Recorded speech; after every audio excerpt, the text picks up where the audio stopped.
Au nom du Père et du Fils et du Saint-Esprit, ainsi soit-il. Venez, Esprit Saint, remplissez le cœur de vos fidèles et allumez en eux le feu de votre amour. Envoyez votre Esprit, Seigneur, et se fera une création nouvelle, et vous renouvellerez la face de la terre. Prions au Dieu qui avait daigné envoyer votre Esprit sur ce monde, donnez-nous par ce même Esprit de comprendre et d'aimer ce qui est bien, de jouir sans cesse ces divines consolations, par le même Jésus-Christ notre Seigneur, ainsi soit-il. Je vous salue Marie, pleine de grâce, le Seigneur est avec vous. Vous êtes bénie entre toutes les femmes, et Jésus, le fruit de vos entrailles, est béni. Sainte Marie, Mère de Dieu, priez pour nous pauvres pécheurs, maintenant et à l'heure de notre mort, ainsi soit-il. Nos saints anges gardiens, veillez sur nous. Saint Pidis, priez pour nous. Saint Joseph, priez pour nous. Saint Thomas d'Aquin, priez pour nous. Au nom du Père et du Fils et du Saint-Esprit, ainsi soit-il. Eh bien, chers frères, eh bien, chers amis, nous en sommes dans l'étude spéciale de la Renaissance, volume 9 de l'œuvre de Monseigneur Gaume sur la Révolution. J'ai insisté lourdement sur les deux premiers chapitres pendant lesquels Monseigneur Gaume a résumé de façon extraordinaire, une synthèse vraiment magnifique, tout ce qu'il a expliqué pendant les 8 premiers volumes. Donc je vais aller un peu plus vite maintenant, passer sur les détails. Il va entrer dans les détails techniques des différentes pièces de théâtre qui étaient utilisées à l'époque pour bien montrer comment le paganisme était rentré dans le théâtre. Donc je vais passer sur ces détails pour essayer de donner la moelle, en quelque sorte, du texte de Monseigneur Gaume. Donc nous en sommes au chapitre 3 du volume 9 de son œuvre sur la Révolution. Donc quelques-uns, dit Monseigneur Gaume, croient que la Renaissance a consisté simplement à enseigner le grec et le latin avec des auteurs païens. C'est bien plus complexe que cela. Donc il va expliquer dans ce chapitre 3 comment l'enseignement de la Renaissance est un enseignement universel, basé sur un mépris souverain du Moyen-Âge, en tant que le Moyen-Âge est imprégné de christianisme. Donc Monseigneur Gaume va insister, avec raison, il le fera encore davantage dans les derniers volumes de son œuvre, sur l'importance de la vie spirituelle, afin de nourrir l'intelligence des catholiques. La sainteté personnelle et la vie intérieure est le seul moyen de salut, d'où l'importance, ceci est une parenthèse, mais l'importance des exercices de Saint Ignace qui justement donnent cette vie intérieure, puisque les exercices de Saint Ignace en 5 jours, que je prêche habituellement, ce n'est qu'un apprentissage de l'esprit intérieur, de ce qu'est la méditation, de la contemplation. Donc voyons le texte de Monseigneur Gaume. La Renaissance n'a pas consisté simplement à enseigner dans les collèges du latin et du grec avec les auteurs païens, n'a pas été purement littéraire. Elle s'est adressée à toutes les classes de la société, elle a tout envahi, et que tels ont été l'ensemble et la nature de ces moyens de propagation et d'influence qu'il était moralement impossible à l'Europe d'échapper à la séduction. Si vous voulez, en gros, la Révolution va encombrer l'âme de tellement de choses matérielles que l'âme n'a plus de quoi s'occuper des choses importantes. Vous voyez, on couvre tellement l'âme de choses superficielles que l'âme va finir par croire que ces choses superficielles sont devenues les choses importantes et que les véritables choses importantes n'ont plus de place du tout dans l'âme. Donc pour convertir une âme qui est détruite de cette façon, il faut commencer par vider l'âme de tout ce fatras de choses superficielles pour remettre les choses intérieures, les choses importantes, c'est-à-dire remettre d'abord la vie intérieure. Donc il faut pouvoir réutiliser le don de sagesse pour comprendre où sont les choses importantes. Le monde moderne, si vous voulez, c'est très visible aujourd'hui dans la formation intellectuelle des jeunes, est convaincu que le but de la vie, c'est de faire carrière. Et il faut comprendre que le but de la vie, c'est pas de faire carrière, le but de la vie, c'est d'aller au ciel, sauver son âme. Il suit de là, dit Monseigneur Gaume, que la Renaissance n'a pas été une trop petite cause pour un grand effet et qu'il n'y a nulle exagération à lui être attribuée avec l'histoire tout entière le mal qui dévore l'Europe. Il suit encore que la réaction contre la Renaissance que nous demandons et de laquelle dépend le salut des sociétés modernes ne consiste pas seulement dans la réforme de l'enseignement littéraire, mais elle consiste dans la réforme de tous les enseignements inspirés par la Renaissance. Donc c'est un changement de paradigme, un changement d'esprit. Tout était, dans la Renaissance, tout est centré sur l'homme. Il faut enlever l'homme et tout centrer sur Dieu. Ce qui ne veut pas dire qu'on va transformer les catholiques en moines, rassurez-vous. Mais il faut comprendre que tout est centré sur Dieu. C'est-à-dire, si la moindre chose autour de moi est pour moi un obstacle au salut de mon âme, je dois rejeter. Rappelez-vous ce que dit notre Seigneur, avec raison. Il dit que si mon bras, ma main, mon pied ou mon œil sont pour moi des occasions de péché, des choses qui me coupent de Dieu, eh bien, je dois couper, je dois arracher, parce qu'il vaut mieux rentrer pour moi manchot ou pied beau ou borgne au ciel, plutôt que de tomber en enfer avec les deux yeux, les deux mains ou les deux pieds. Donc, comme cette Renaissance a tout enseigné, et enseigné au point de vue du paganisme, peinture, architecture, histoire, philosophie, science, droit politique et droit civil, tout doit être réenseigné au point de vue du christianisme. C'est-à-dire que de même que la Renaissance est une nouvelle naissance où on passe d'un monde chrétien à un monde païen, de même la contre-Renaissance doit être un retour à un monde entièrement centré sur notre Seigneur Jésus-Christ. De même que l'humanisme païen de la Renaissance fait passer une société théocentrique à une société humaniste fondée sur l'homme, de même, pour lutter contre la révolution, il faut changer le sens de direction de la société et d'une société humaniste recréer une société théocentrique. Donc rappelez-vous ce que disait déjà Saint Pie, une citation que j'ai déjà souvent citée, que j'utilise très souvent. Il n'y a pas un choix entre une société païenne ou une société catholique, mais un choix entre une société catholique ou pas de société du tout. Donc, à moins de cesser d'être chrétienne, l'Europe n'a pas à choisir. Il n'existe pas pour elle d'autre moyen de reprendre et de continuer les grandes lignes de sa civilisation chrétienne et nationale, violemment brisées par le mouvement anormal du XVe siècle. En attendant qu'elle le veuille, et pour lui faciliter le retour dans les voies du catholicisme, nous devons lui montrer comment on l'en a détourné et conduite au précipice. Ça veut dire quoi? Ça veut dire que la solution ne consiste pas à donner une place à Dieu tout en gardant et conservant un pouvoir au démon. La solution consiste à mettre le démon dehors de l'âme pour donner tout à Dieu, afin que non seulement Dieu soit maître en tant que créateur et rédempteur, mais qu'il soit véritablement maître de nos cœurs, de nos intelligences, de nos volontés et de nos sens. De la même façon, la révolution veut tout. Elle ne veut pas simplement être maître de nos sens, la révolution veut aussi être maîtresse de nos volontés, de nos intelligences.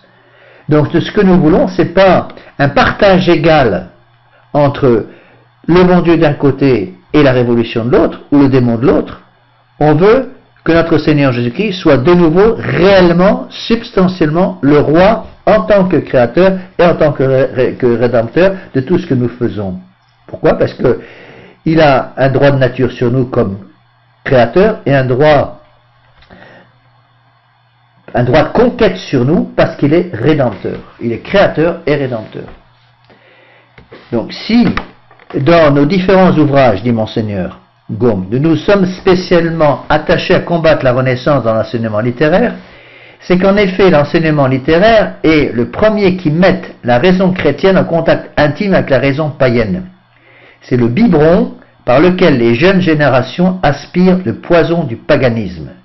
Donc c'est d'abord l'éducation littéraire qui va mettre ce poison du paganisme dans les âmes des enfants. Mais que là soit toute la Renaissance, nous ne l'avons jamais prétendu. Dès notre première publication, c'est le volume numéro 1, nous avons dit tout le contraire et combattu la Renaissance, dit Monseigneur Gaume, dans toutes les manifestations artistiques, philosophiques, sociales et religieuses de l'esprit humain. Seulement nous avons soutenu ce que nous soutenons encore, que la réforme de l'enseignement littéraire est la première condition, la condition indispensable à toute régénération véritable. C'est par donc l'éducation littéraire que le règne du paganisme a commencé, il ne peut finir que par là, la raison le dit et l'histoire le prouve. Donc on veut former des véritables contre-révolutionnaires. On ne veut pas former, par exemple, des prêtres des années 60, parce que les prêtres des années 60 sont précisément les prêtres qui nous ont donné Vatican II. On veut former, avec la grâce du bon Dieu, des prêtres et des catholiques du Moyen-Âge. Au temps où Saint Louis régnait en France, au temps où Saint Thomas régnait sur les intelligences. Quand la Renaissance parut au milieu du XVe siècle, l'Europe avait une langue savante, une philosophie, une poésie, une peinture, une architecture, une politique, toute une civilisation. Donc le christianisme, qui avait créé toutes ces choses, les enseignait seul, les enseignait partout, sans avoir à partager avec qui que ce soit. Parce que Dieu ne veut pas partager sa gloire avec un faux Dieu. Encore une fois, si nous demandons et nous exigeons que le vrai Dieu se mette à table avec le faux Dieu, on détruit déjà l'autorité de Dieu et Dieu s'en va en courant. Parce que Dieu n'accepte pas de partager son autorité avec un faux Dieu. Donc le polythéisme n'est jamais une solution, c'est ce qu'on entend très souvent, mais monsieur l'abbé, vous devez tout accepter. Donc on met toutes les religions au même niveau, comme ça on pourra faire un travail ensemble. Non! Ce que nous voulons en tant que catholiques, c'est que l'unique vrai Dieu soit reconnu comme maître de toute la société. Et tant que l'unique vrai Dieu ne sera pas reconnu comme maître de toute la société, l'unique vrai Dieu refusera de régner dans la cité s'il doit partager encore une fois son pouvoir et sa gloire avec des faux dieux. Donc sous le nom de Renaissance, le paganisme gréco-romain aborde en Italie et dit au catholicisme « ôte-toi de là que je m'y mette ». Donc il va faire l'inverse. Il faut dire au paganisme « ôte-toi de là que le catholicisme reprenne sa place ». Et le paganisme donc monte dans toutes les chaires, il enseigne une langue, une philosophie, une littérature, une poésie, une peinture, une architecture, une politique, toute une civilisation nouvelle. Son enseignement va retentir partout et s'insinuant rapidement dans les intelligences, il s'étend comme la tache d'huile sur la société tout entière qui pénètre et qui transforme. Donc il va commencer par attaquer les intelligences, parce que le poisson pourrit toujours par la tête. De l'intelligence, il va passer au contrôle des volontés, et des volontés, il va travailler à détruire l'influence de l'intelligence sur la volonté et l'influence de la volonté sur les sens pour que les sens partent dans tous les sens. J'ai déjà expliqué. Le travail de ce paganisme fut long. Ce n'est pas dans un jour qu'on déchristianise un peuple, à plus forte raison au monde, de la même façon qu'il n'a pas fallu une seule journée pour catholiciser un peuple. C'est facile. Beaucoup plus facile de détruire quelque chose que de construire quelque chose. Vous voulez détruire une maison, qu'est-ce qu'il faut? Mettez une bombe au milieu et ça saute et c'est fini. Par contre, pour la construire, il faut bien longtemps. Il a fallu pour cela donc d'énergiques et persévérants efforts. Ils ont eu lieu et qui les connaît ne s'étonne pas que nous soyons aujourd'hui ce que nous sommes, à cause justement de ce travail des instruments du démon. Le démon étant la cause principale, la cause efficiente principale, il a utilisé des causes instrumentales qui sont multiples et très importantes et très nombreuses. Le premier moyen employé par le paganisme pour assurer son triomphe fut de décrier son rival, le catholicisme. Jamais tâche plus honteuse, jamais conspiration conduite avec plus d'ensemble. Les siècles sur lesquels le christianisme a régné, les grands hommes qu'il a produits, les grandes choses qu'il a inspirées, les arts et la littérature qu'il a créés, l'ordre social qu'il a formé, la civilisation morale et matérielle dont il a doté l'Occident, sont immédiatement livrés au sarcasme, au mépris, à la haine. Telle est la puissance de ce moyen qui ébranle jusque dans ses fondements toutes les créations du catholicisme. Donc c'est pour ça que le catholicisme est incompatible avec le paganisme. On le voit très bien dans l'histoire de l'Église. Lorsque notre Seigneur Jésus-Christ a envoyé ses premiers apôtres prêcher et baptiser, il y a eu entre le catholicisme naissant et le paganisme ambiant une guerre à mort, littéralement. Et c'est pour ça que Néron, très vite, dès l'an 66-67, s'est transformé en persécuteur de l'Église et qu'il y a eu des persécutions terribles contre l'Église depuis l'an 66-67 jusqu'à l'an 313, au moment de la conversion de l'empereur romain Constantin. Le bon Dieu a finalement eu pitié de son Église et a permis la conversion de Constantin sous l'influence, encore une fois, de sa mère Sainte Hélène.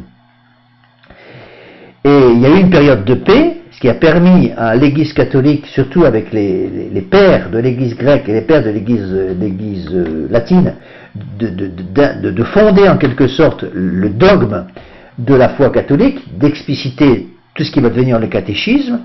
Malheureusement, cette paix ne va pas durer, et il va y avoir des attaques terribles du démon qui va essayer de récupérer la place perdue, récupérer le pouvoir sur les âmes. Alors, ce qu'il y a de plus étonnant, dit Monseigneur Gourme, c'est de voir les hommes religieux, les défenseurs même les plus autorisés de la religion, s'unir aux impies d'alors pour jeter l'outrage au siècle où l'Église avait régné avec le plus d'empire. C'est surtout de voir que tous les catholiques d'aujourd'hui ne repoussent pas avec une égale indignation cette aveugle complicité. Il est vrai, le plus grand nombre avoue avec candeur qu'on a été entraîné par une sorte de vertige et qu'on a fait fausse route. Donc, avertis par les catastrophes qui ont failli emporter l'Église et la société, ils disent avec douleur, on a calomnié le Moyen-Âge devant les jeunes générations. Nous ne devons accepter que sous bénéfice d'inventaire un enseignement qui, en créant la religion du mépris, a ébranlé le monde jusque dans ses fondements. Il doit être profondément modifié car il est clair comme le jour que si nous continuons d'enseigner les mêmes choses et par les mêmes méthodes, nous arriverons rigoureusement aux mêmes conséquences. Ils sont les premiers à réagir contre ce funeste enseignement. Donc, il ne faut pas oublier qu'en face de nous, ici il va citer Vives, qui était un précepteur catholique plus ou moins de la reine Marie d'Angleterre, et l'un des triumvirs littéraires de la fin du XVe siècle. L'époque antérieure pour lui à la Renaissance, c'était de la barbarie complète. Barbarie dans le langage, barbarie dans la dialectique, barbarie dans la rhétorique, barbarie dans le droit, barbarie dans la médecine, barbarie dans la théologie. Voilà ce qu'il prouve en 500 pages dans son traité De Corruptis Disciplinis. En sorte que cette pauvre Europe, élevée par le catholicisme, ne savait ni penser, ni parler, ni écrire, ni raisonner, ni se conduire. Ce que dit ici Monseigneur Gourme est très important, parce que la Révolution va pousser les catholiques à avoir honte de leur foi. Honte de l'influence de l'Église catholique pendant des siècles et des siècles. On l'entend constamment aujourd'hui. Ah, vous êtes catholique. Un catholique, c'est quelqu'un qui est pour l'Inquisition, avec des bûchers épouvantables, qui brûle tous ceux qui ont le malheur de ne pas penser comme des catholiques. Et quand on essaye d'expliquer ce qu'est le catholicisme, on n'arrive rien à faire parce qu'ils ont tellement été, on leur a tellement lavé la cervelle à ces pauvres gens qu'ils ne croient plus un traître mot maintenant de ce que raconte l'Église catholique. Par exemple, ils vont vous dire aussi, quand je leur parle, quand je leur dis que j'étais au Mexique, par exemple, comme missionnaire, ah oui, le Mexique, l'Église catholique a complètement détruit là-bas, avec Cortés, a complètement détruit là-bas la magnifique religion qui existait auparavant, qui a été complètement détruite par le catholicisme, parce que les catholiques sont des barbares là-bas, ont été des barbares. Je suis obligé de dire, attendez, vous parlez de la religion des Aztèques comme une belle petite religion? Est-ce que vous réalisez que le jour de l'inauguration de la pyramide de Teotihuacan près de Mexico, il y a eu 60 000 victimes humaines faites par les prêtres des Aztèques? Alors venez pas me raconter ces choses-là. Le problème, c'est qu'on a en face de nous des gens qui n'ont entendu qu'un seul son de cloche. Rappelez-vous ce que disait Voltaire, mentez, mentez, mentez, il en restera toujours quelque chose. Et c'est comme ça surtout. Ce qu'on ne peut plus rien dire aujourd'hui, pas simplement dans ce domaine, où on a beaucoup de mal à éclairer un petit peu les gens, mais aussi dans le domaine de l'histoire. Parce que les gens n'ont entendu qu'un seul son de cloche. J'ai déjà donné l'exemple de la Deuxième Guerre mondiale. Pour l'esprit moderne, infatué de libéralisme, il y a les bons et les mauvais. Et les bons, c'est bien entendu les Alliés, et les mauvais, c'est bien entendu le Reich. Et quand on essaie d'expliquer que c'est pas si clair que ça, ils ne veulent rien entendre, ils vont être traités immédiatement de nazis. Quand je dis, attendez, quel est le pire boucher de la Deuxième Guerre mondiale? Ah, c'est Hitler. Je dis, attendez, Hitler a fait des horreurs, mais par rapport à Staline, Hitler était un enfant de cœur. Staline a sur la conscience plus de 20 millions de morts. Et voilà dans quelles conditions. Ah, vous êtes un nazi, vous êtes un nazi, vous êtes un nazi. Mais non, j'essaie de voir la réalité des choses. Et c'est pareil pour tout. Les gens on leur a tellement lavé la cervelle qu'ils ne peuvent plus supporter d'entendre quoi que ce soit dans la défense de la foi catholique. Et on a poussé donc par ce travail révolutionnaire les catholiques à être honteux de leurs origines. Eh bien moi en tant que prêtre catholique, je suis fier d'être prêtre catholique, je suis fier de mes origines. J'ai aucune honte à avoir de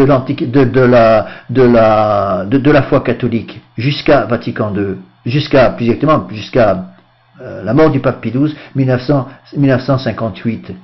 J'ai aucune honte à avoir du temps des croisades, j'ai pas de honte à avoir de tout ce qu'a fait l'Église catholique en suivant la tradition catholique pendant 20 siècles. Par contre, j'ai honte de ce qui se passe actuellement dans l'Église de Vatican II parce que cela ne représente pas ce que l'Église catholique a fait pendant 20 siècles. Bien sûr, il y a pu y avoir, bon, certainement, certains papes de la Renaissance qui étaient plus chefs de guerre que papes, mais en matière de foi, ils n'ont jamais enseigné quoi que ce soit contre la foi.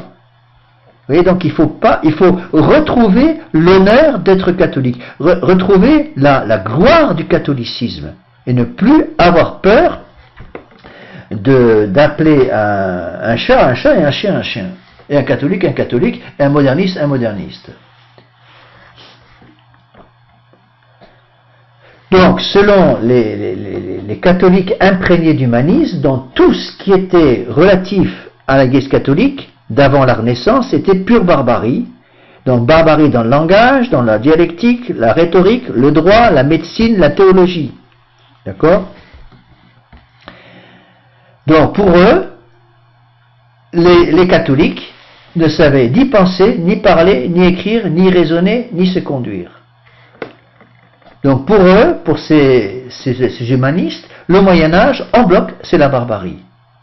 Alors qu'en fait, quand on étudie un petit peu la véritable histoire, le XIIIe siècle, c'est le siècle d'or du catholicisme. Et le siècle d'or aussi de la véritable science. Il ne faut pas avoir peur de le dire. N'ayez pas honte d'être catholique, mes bien chers frères. N'ayez pas honte de vous présenter comme traditionnel.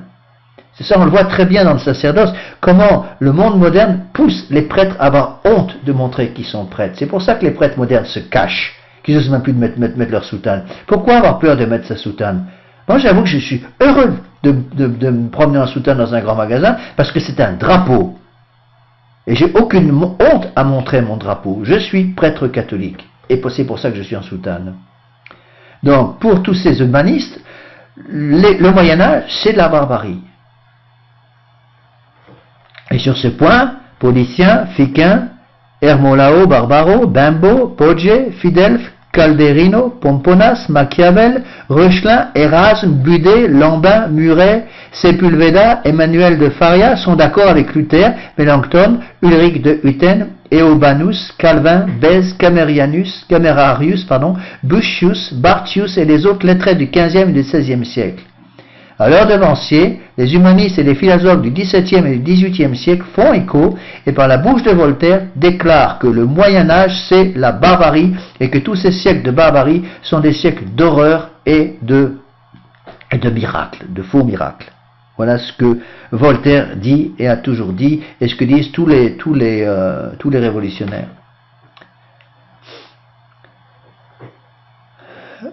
Ici, Monseigneur Gaume a cité un autre humaniste qui s'appelait Joseph Juste Scaliger.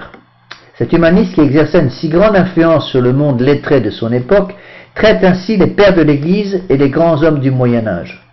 Il va se moquer d'Origène. Alors je ne lis pas ce texte parce que je suis pratiquement certain que Monseigneur Gaume l'a déjà cité en disant qu'Origène était un rêveur, Saint Justin un idiot, Saint Jérôme un ignorant, Ruffin un manant, Saint Jean Chrysostome un orgueilleux, Saint Épiphane un imbécile, Saint Basile un superbe, Saint Thomas d'Aquin un pédant, ainsi des autres. Donc Robin, cuiste, barbare, dieu disputeur, dont les écrits sont pleins de niaiseries et de fadaises, disaient les humanistes. Tels sont les noms habituels que le Renaissant les plus renommés, Erasme, Reuchlin, Hutten, Rubianus et cent autres, donnent aux théologiens et aux philosophes du Moyen-Âge. C'est avec de pareils sobriquets qu'à cette époque on renvoyait les plus grands honneurs, on envoyait les plus grands hommes aux gémonies du ridicule, Comme en 1793, le mot d'aristocrate conduisait le plus honnête citoyen à l'échafaud sans procès et sans jugement. Et si vous demandez à ces humanistes pourquoi Albert le Grand était un Robin, un Saint Thomas, un Cuistre, pourquoi malgré l'Évangile, malgré l'Église, nos aïeux du Moyen-Âge étaient tombés ou restés dans la barbarie, ils vous répondent parce qu'ils ont chassé des écoles comme des radoteurs et comme des imbéciles, Platon, Cicéron, Sénèque, Pline et tous les grands auteurs. Alors venons à l'édifice lui-même. Les humanistes prétendent que la langue latine du Moyen-Âge est barbare. Pourtant, cette langue est celle de Saint Bernard, de Saint Grégoire, de Saint Anselme, du chante magnifique de l'Eucharistie.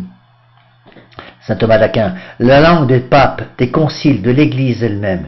N'importe, parce qu'elle n'est pas classique, ce langage est barbare, disent les humanistes. Il faut se boucher les oreilles pour ne pas l'entendre et s'il se peut en effacer jusqu'au dernier vestige.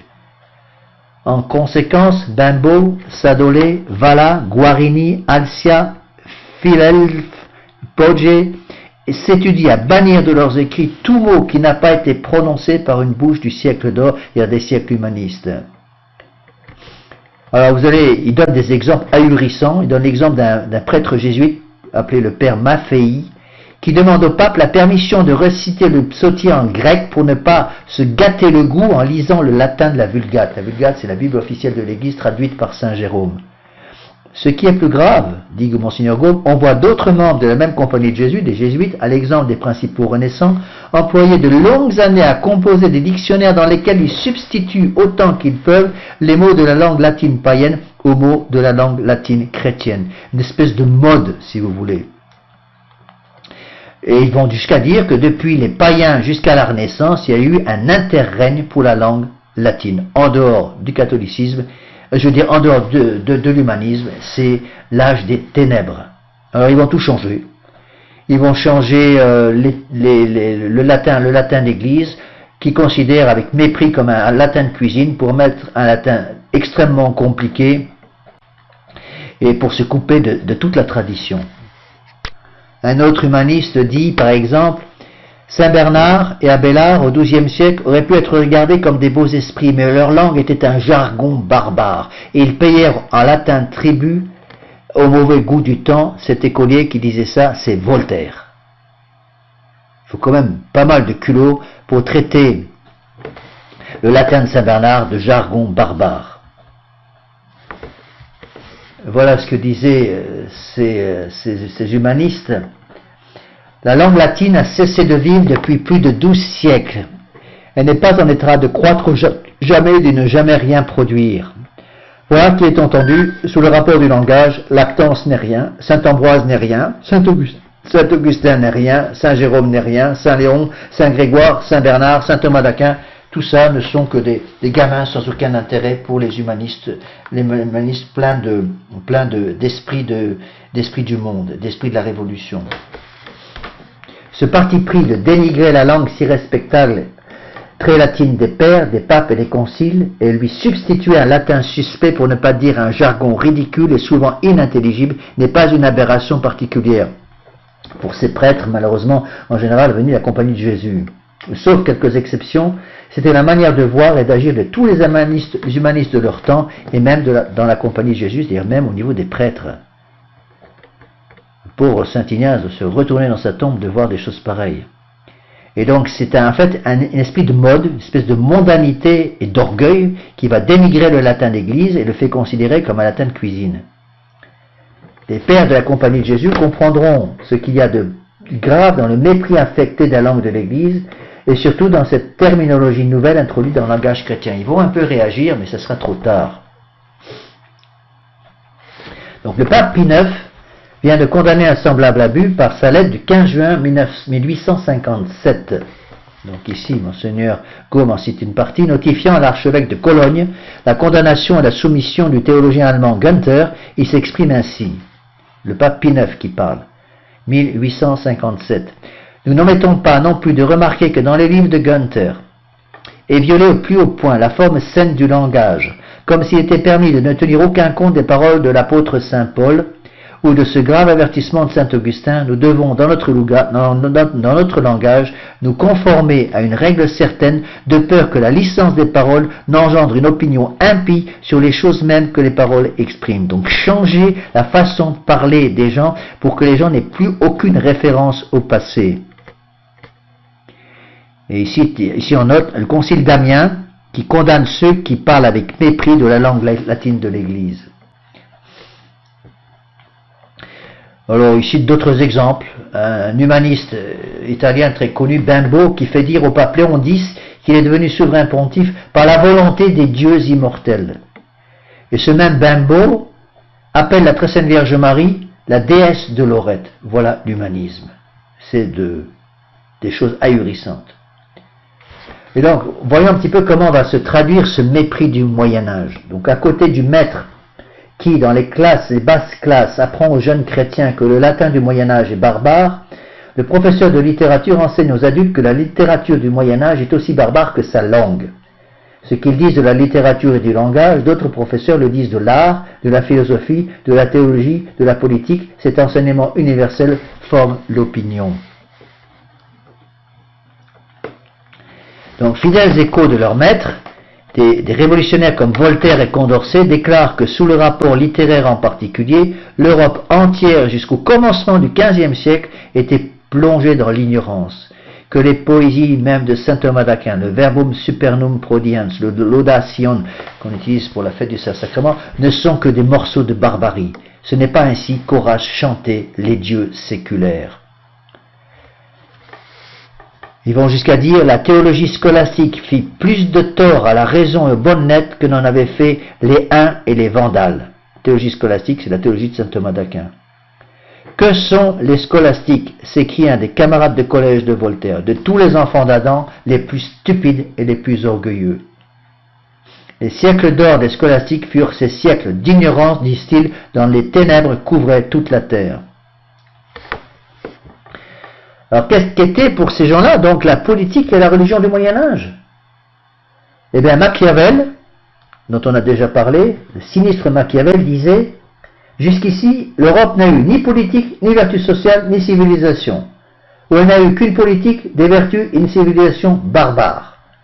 Seule l'Antiquité classique a connu la vraie politique et la vraie civilisation. C'est à elle qu'il faut les redemander. Au Moyen-Âge, les doctrines du Vatican couvrent l'Europe d'épaisses ténèbres. Le pouvoir spirituel et temporel s'entrechoquent et se heurtent à la honte des princes et pour signaler la suprématie des papes. La barbarie a donc régné en France pendant 14 siècles. C'est qui est-ce qui dit ça? Un prêtre catholique, le père Ceruti. Luther était ainsi convaincu que la philosophie et la théologie scolastique étaient la cause des erreurs qu'il voyait pulluler dans l'Église. Il voyait les soutiens de la superstition romaine s'appuyer sur ces deux moyens, la philosophie et la théologie de saint Thomas d'Aquin, pour défendre comme leurs yeux la barbarie de la doctrine et la barbarie des mœurs. Il voyait l'Église romaine asseoir sur cette immense base son pouvoir et son ambition. Il voyait tous les gens de bien impatients de secouer ce joug imposé aux consciences, et il en conclut qu'avant tout il fallait arracher à l'ennemi son armure. C'est ce que disait aussi Voltaire: écrasons l'infâme. À la vue du péril qui les menace, il hésite. Mais il jette les yeux sur les grands hommes d'Italie qui lui ont ouvert la voie. Leur exemple affermit sa grande âme et il commence l'attaque. Voilà ce qu'on disait de Luther. Une grande partie de sa gloire revient aux lettrés catholiques, entre autres Erasme, Vives, Lefebvre et Nisolius, des catholiques baptisés mais qui avaient littéralement apostasié. Et donc on en arrive à conclure avec les humanistes qu'avant François Ier, tout était barbare en France. D'autres textes ici cités par Monseigneur Gaume pour montrer un peu jusqu'où en allaient ces gens qui étaient encore catholiques pourtant, qui se prétendaient comme tels au moins. Voilà notre texte. L'ignorance, redoublant alors ses voiles, servait à donner à la superstition une apparence formidable, et l'Église, environnée de ténèbres qui agrandissaient ses formes, marchait comme un géant au despotisme. Un grand événement vint porter un coup mortel au christianisme. L'Empire d'Orient était tombé sous le joug des Turcs, le reste des savants grecs se réfugia auprès des Médicis en Italie. La Renaissance fut bientôt suivie de la Réformation, Érasme avait préparé le chemin à Luther, Luther ouvrit la voie à Calvin, celui-ci à 1000 autres. Les hommes reportèrent les yeux en arrière et commencèrent à rougir de leur folie passée. Rabelais, Montaigne, Mariana étonnèrent les esprits par la hardiesse de leurs aperçus politiques et religieux. Louis XIV donna à l'Europe le dernier exemple de fanatisme national par la révocation de l'édit de Nantes. Le régent parut, et de cette époque il faut dater la chute presque totale du christianisme. Ce fit alors qu'on vit naître la secte philosophique, la philosophie des Lumières, cause première et fin de la Révolution, gouffre dans laquelle la religion s'est évanouie avec la monarchie. Donc les humanistes vont jusqu'à nier que l'Europe chrétienne ait eu un art quelconque. Quand on voit la beauté de l'art du Moyen-Âge par excellence, qui est l'art roman, on voit l'extraordinaire beauté par exemple on appelle les trois sœurs de Provence, les abbayes de Sylvacane, de Sénanque et du Toronnet, des abbayes cisterciennes de toute beauté. Ici, juste à côté de l'endroit où j'habite, il y a une abbaye magnifique, une ancienne église du pré-roman du XIIe siècle, l'église d'Ambialé, à une demi-heure de chez moi, des beautés extraordinaires. Donc les humanistes, au contraire, nient tout art dans l'Europe chrétienne du Moyen-Âge. Le Moyen-Âge, disent ces humanistes, ne connaissait ni la belle architecture, ni la sculpture perfectionnée, ni la peinture, ni la bonne musique, ni la vraie poésie, ni la vraie éloquence, ni la manière de bien écrire l'histoire, ni la philosophie même. Tout cela ne parvint aux nations que par les Grecs. Méprisable pour n'avoir rien produit, disent-ils, le Moyen-Âge est odieux pour avoir détruit ce qui existait. Ainsi, pour eux, pour ces humanistes, l'architecture, cette sublime expression de la pensée artistique du Moyen-Âge, barbare comme tout le reste, cathédrale de Reims et de Cologne, barbare, portail de Chartres, barbare, cœur de Beauvais, barbare, les vitraux de Sens, de Bourges, de Chartres, barbare, la tour de Strasbourg, barbare, la flèche d'Amiens, barbare, la Sainte-Chapelle de Paris, barbare. L'architecture gréco-romaine fit place à une architecture sans proportion, lourde, obscure, appelée gothique. C'est pour ça qu'il avait appelé gothique, parce que le goth c'était le barbare. Donc les humanistes appelaient les églises du 14e, l'art gothique a commencé au début la fin du XIIIe siècle même, mais ils appelaient l'art gothique un art de barbare, c'est pour ça qu'ils l'appelaient gothique, comme en référence aux Goths, aux barbares goths. Donc ils vont jusqu'à dire que le Moyen-Âge fut l'époque de l'ignorance sauvage. Ces bâtiments ne peuvent être l'objet que d'une curiosité grossière et sans goût. Les nations modernes ont reçu du gothique un principe vicieux. De la subversion totale de l'architecture grecque naquit en grande partie le goût gothique dont les monuments ne tiennent point à l'histoire de l'art. L'art de l'architecture fut enfoui pendant des siècles d'ignorance. C'est l'âge des ténèbres.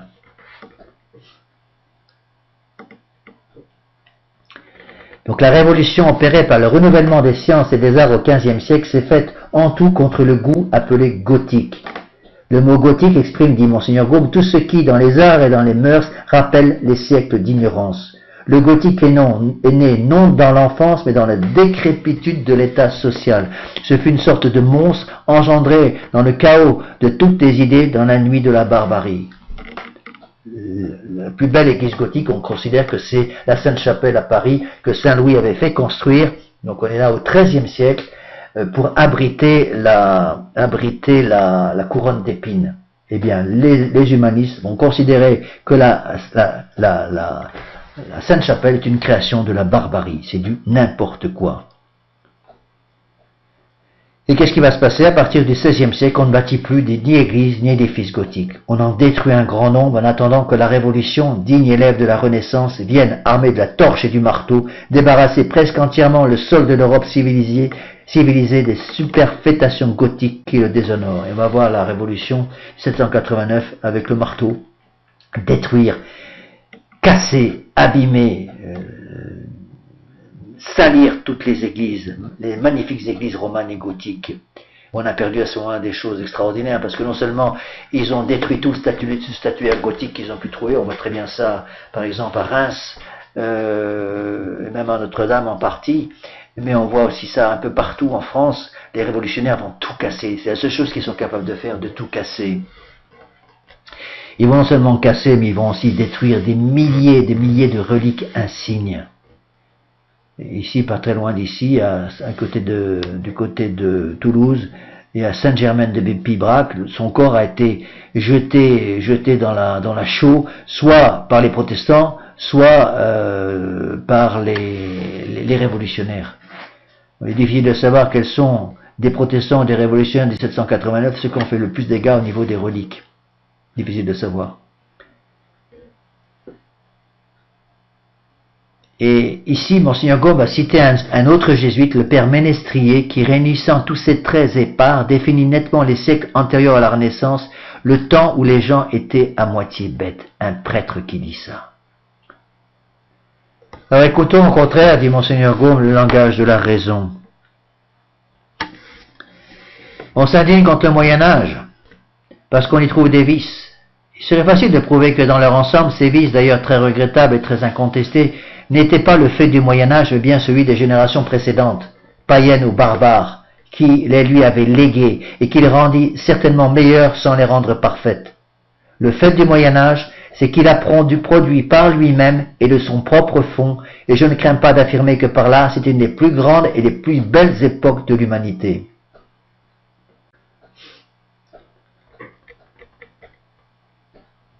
Trouvez donc dans l'histoire du monde entier un prince plus grand que Charlemagne ou plus parfait que Saint Louis, un génie plus profond que Saint Thomas d'Aquin ou plus puissant que Saint Bernard, des édifices plus empreints de l'esprit créateur que nos vieilles cathédrales ou des décorations plus resplendissantes et plus inspirées que leurs verrières. On oublie beaucoup trop aujourd'hui, par exemple, on parle d'Europe constamment, que le véritable fondateur de l'Europe, c'est Saint Benoît, tout simplement. C'est Saint Benoît, puis Saint Bernard, puis le Moyen-Âge chrétien, qui ont fondé, avec Saint Thomas d'Aquin, Saint Louis, qui ont vraiment fondé l'Europe chrétienne, en couvrant l'Europe chrétienne d'un blanc manteau d'abbaye catholique. Trouvez quelque part plus de générosité, courageuse et spontanée que dans les croisades, plus d'honneur et de délicatesse que dans les chevaliers, plus de dévouement et d'intrépidité que dans les ordres militaires, plus de charité sublime que dans les religieux de Saint Jean de Matha et de Saint Félix de Valois pour la rédemption des captifs. Non, jamais, il n'y eut tant de grandes créations, ni tant de vrais grands hommes, par la raison qu'à jamais, sauf au temps des premiers martyrs, il y eut tant de saints. Mais que des hommes religieux se soient unis à tous les impies d'alors pour décrier ce que faisait la gloire de leur propre culte, mais que les défenseurs même les plus éminents et les plus autorisés de l'Église de Dieu soient entrés hautement dans cette ligue abominable pour jeter dédaigneusement leurs pierres contre cet âge de foi catholique dont la Sainte Église fut la seule souveraine, vraiment on voudrait, pour l'honneur de l'esprit humain, ne pas croire que cette aberration eût jamais été possible. Et cependant, l'histoire est là, lumineuse, certaine, implacable. Donc beaucoup de ces renaissants étaient des prêtres, notamment des jésuites malheureusement.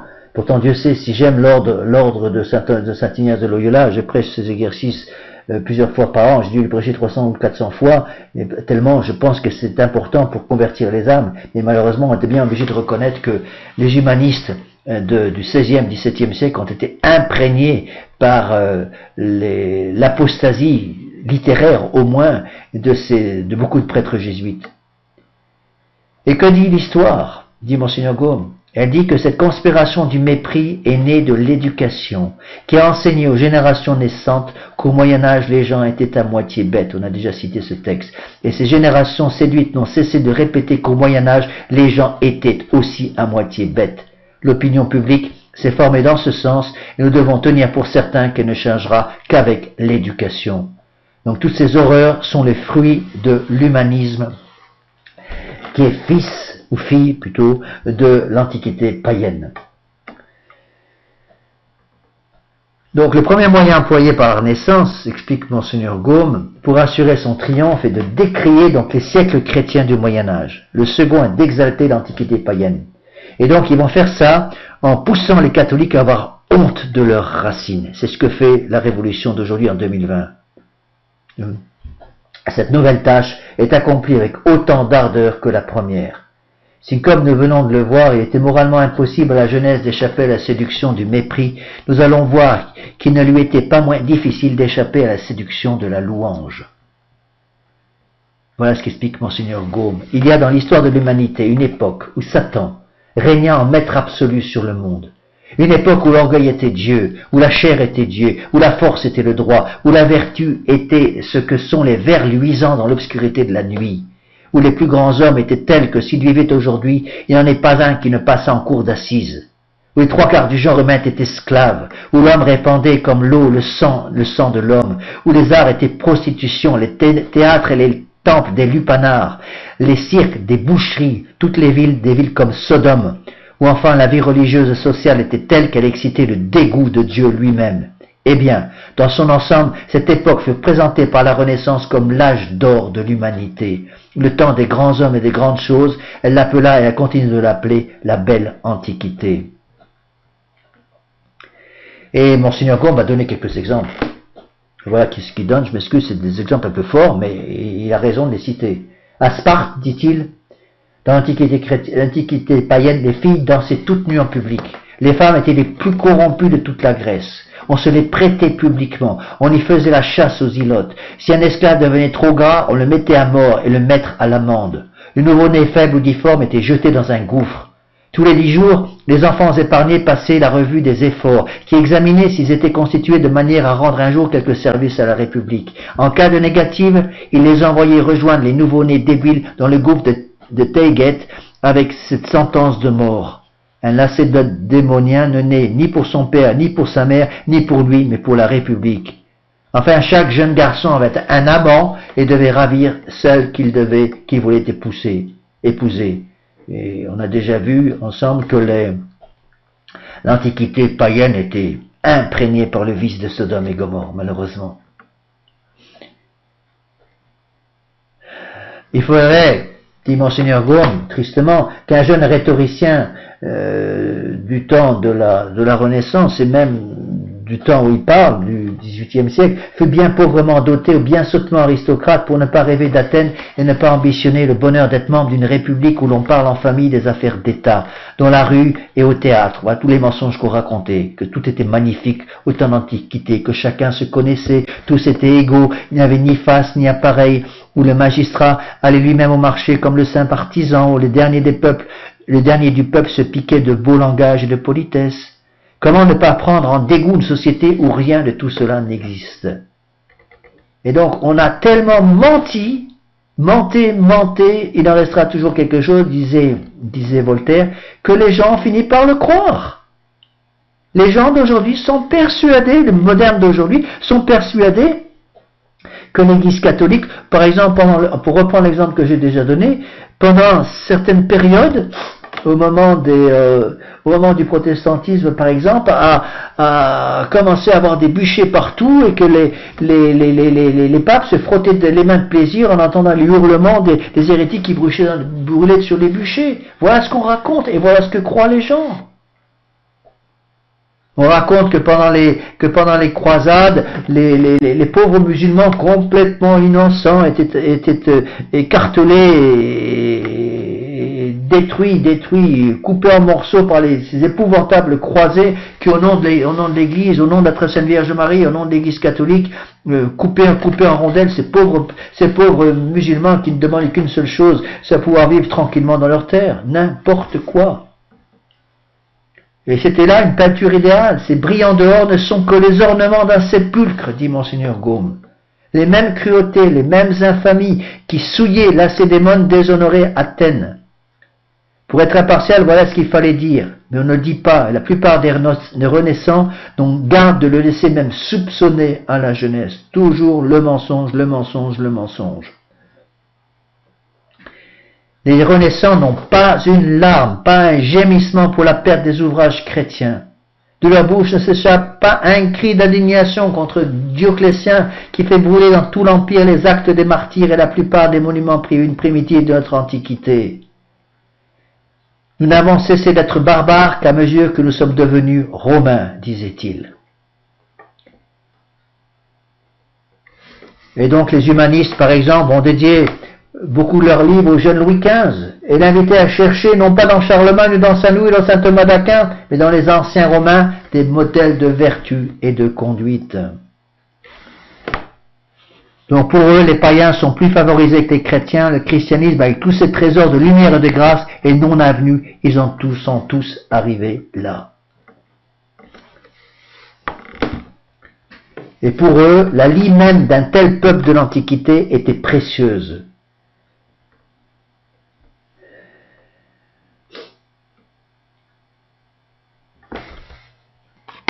Donc ces humanistes, dans leur enseignement à la jeunesse lettrée de France, va enseigner, littéralement, va canoniser l'Antiquité païenne. Et voilà ce que disaient certains humanistes, enseignant les lettrés de nos meilleures familles françaises. Dans l'Antiquité, ils ne faisaient pas un geste qui ne poussait un mouvement au dehors qui fût indigne de la souveraineté du monde. Ils riaient même les païens antiques avec une sorte de dignité, disait-il. À l'adoration des hommes se joint même, dit Monseigneur Gaume, le fétichisme pour leurs œuvres. Une espèce de sacrilège de ne pas assez estimer les anciens, disaient les humanistes. Ne disons pas qu'ils s'égarent, disons que nous ne pouvons pas les suivre, que les aigles volent trop haut et que les hommes les perdent de vue. C'est pour ça que nous ne pouvons pas comprendre certaines des utopies de l'Antiquité païenne.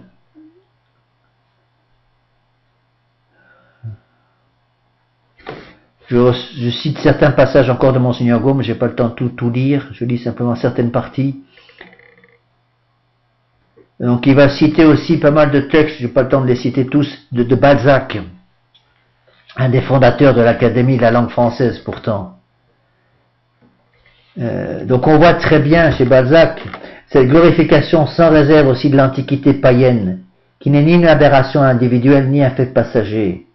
Depuis 4 siècles, la plupart des renaissants religieux, prêtres et laïcs pensent et parlent comme Balzac. C'est à vous, mesdames, s'écriait le roi du XVIIIe siècle, Voltaire, c'est à vous à conserver les étincelles qui restent encore parmi nous de cette lumière précieuse que les anciens nous ont transmise, nous leur devons tout. Et là il parlait évidemment des païens. Athènes, Rome et Sparte sont les seuls points lumineux qui brillent au milieu de la barbarie universelle du genre humain. Depuis Socrate jusqu'à nous, il y a une lacune de 3000 ans. Monseigneur Gaume a déjà cité plusieurs fois ce passage. Donc après avoir adoré dans son ensemble l'Antiquité païenne, la Renaissance l'adore en détail. Les hommes et les choses sont l'objet de ces louanges idolatriques. Et Monseigneur Gaume va donner des tas d'exemples sur lesquels je vais passer parce que c'est pas le but de ces cours, j'ai pas le temps de tout expliquer, je vais donner simplement certains passages. Donc je passe sur beaucoup de pages, il va donner des tas d'exemples, entre autres des pièces de théâtre.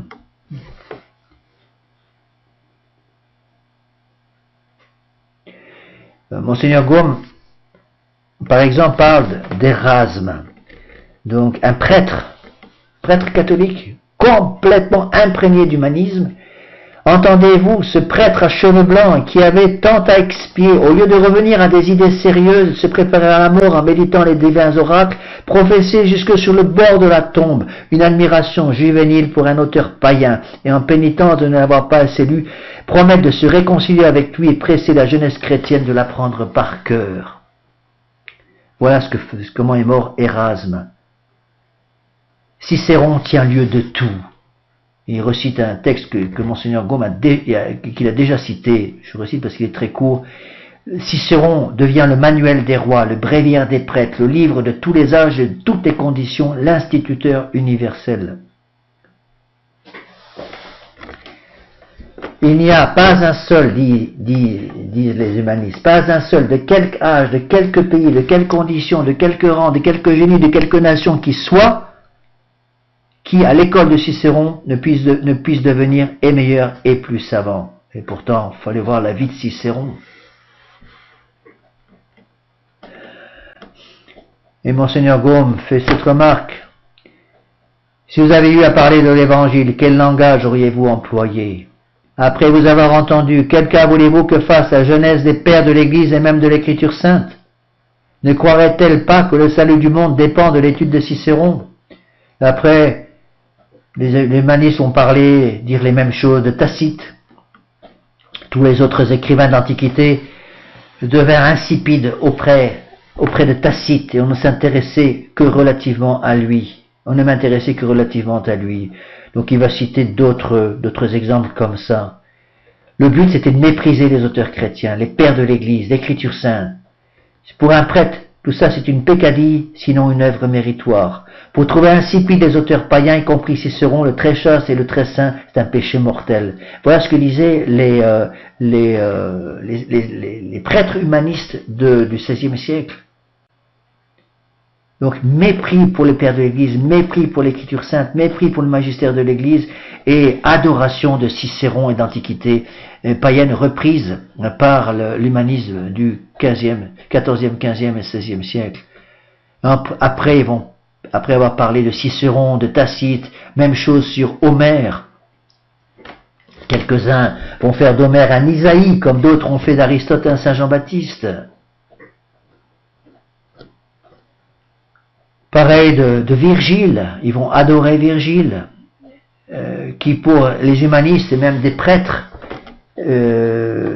imprégnés d'esprit païen, Virgile était le plus parfait des poètes. Virgile est un grand théologien, un très savant moraliste, un parfait auteur ascétique. Et Monseigneur Gaube va démonter évidemment tous ces mensonges. J'ai pas le temps de rentrer dans les détails parce que ça prendrait beaucoup trop de temps. Vous pouvez, pour ceux qui ont le texte en PDF, vous pouvez avoir, je l'ai déjà dit, facilement sur Internet, vous pouvez lire tout cela. Donc Monseigneur Gaube va donner un autre exemple sur un grand humaniste imprégné aussi de paganisme, Bembo, un Italien. Il apprend par cœur tout Cicéron et le porte toujours avec lui. Laurent de Médicis, un autre grand humaniste, offre toute son argenterie pour quelques manuscrits des philosophes grecs. Luther n'emporte au couvent, quand il rentre au couvent, que Plaute et Virgile. Les Allemands lisent Aristote dans l'église. Pour toute image sainte, Fiquin, le chanoine, encore un prêtre, possède un buste de Platon éclairé par une lampe nuit et jour allumée. C'est son Saint-Sacrement. Donc nous avons entendu, dit Monseigneur Gaume, la Renaissance traiter de latin barbare, de latin de cuisine, de jargon inintelligible, le latin des pères de l'Église et des docteurs de l'Église, des grands écrivains du Moyen-Âge et de l'Église elle-même. Quant au latin classique, expression de la société païenne, il a, selon eux, toutes les perfections, il mérite toutes les admirations, il doit à tout prix être substitué, même pour exprimer les choses chrétiennes, à la langue de Saint Léon, de Saint Jérôme, de Saint Bernard et de Saint Thomas d'Aquin. Monseigneur Gaume cite ici un autre humaniste qui disait « J'aimerais mieux parler comme Cicéron que d'être pape ».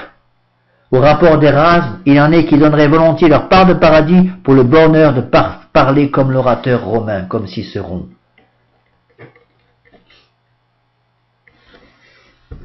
D'après les humanistes, du Xe au XIIIe siècle, pendant tout le Moyen-Âge chrétien, la langue latine est tout à fait souillée. À partir du XIIIe siècle jusqu'au XVe, le monde est envahi par la scolastique de saint Thomas d'Aquin.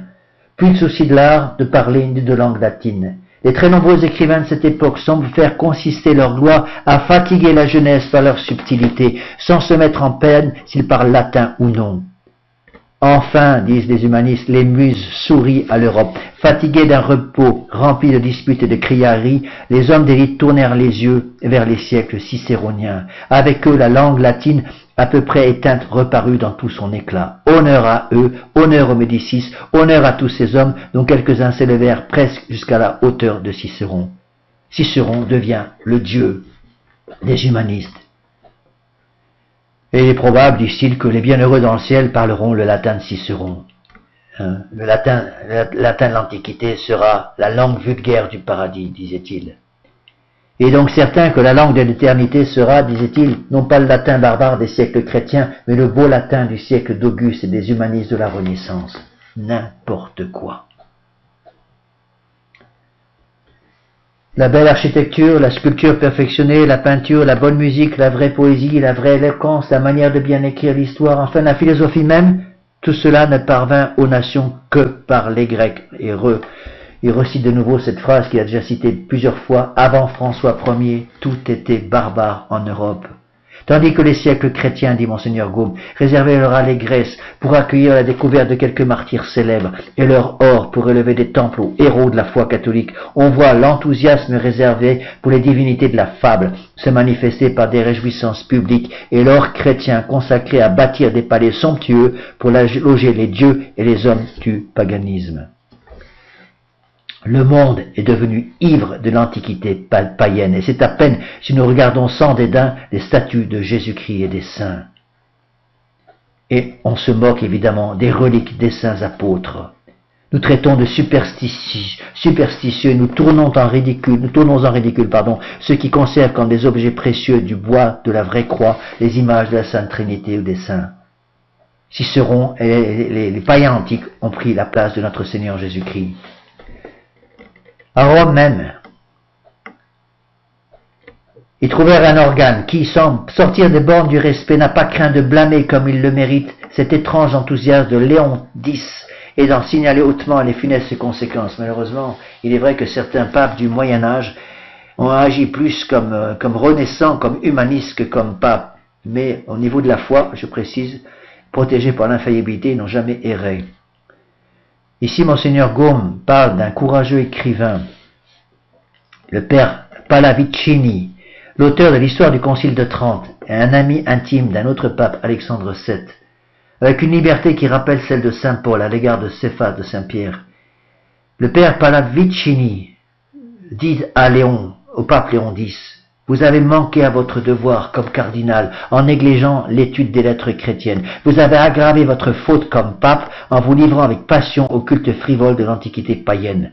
Vous avez porté la juste peine de cette double faute dont les conséquences désastreuses sont retombées sur l'Église elle-même tout entière. » Le père Pallavicini oublie de dire où Léon X avait puisé cet enthousiasme fanatique pour l'antiquité païenne, qui conserve sous la pourpre et jusque sous la tiare, malheureusement, enthousiasme qui l'entraîne dans les graves manquements dont il ne craint pas de lui faire un juste reproche à la face du monde entier.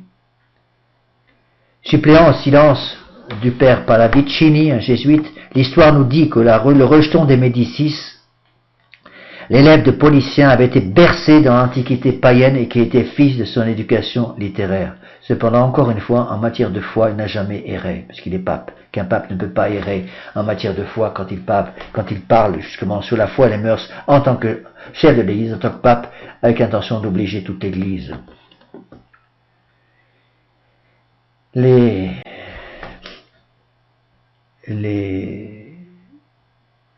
humanistes disent aussi, autre citation, « Il y a une religion qui, donnant aux hommes deux législations, deux chefs, deux patries, les soumet à des devoirs contradictoires et les empêche d'être à la fois dévots et citoyens. Telle est la religion des lamas, telle est celle des japonais, telle est celle du christianisme romain. Il est si évidemment mauvais que c'est perdre le temps que de s'amuser à le démontrer. » Donc l'enthousiasme des renaissants va aller jusqu'à l'admiration du polythéisme, le paganisme étant bien plus favorable aux arts que le christianisme. Ainsi, dit Monseigneur Gaume, la Grèce antique permettait-elle aux époux de se quitter réciproquement avec une égale facilité pour se marier ensuite selon le choix de la raison ou les mouvements du cœur. Cette législation produisit des mœurs douces, disent les humanistes, des mœurs douces comme celles des peuples qui ont osé librement des ressources de la répudiation et des consolations que présente le divorce. On pourrait attendre M. Macron.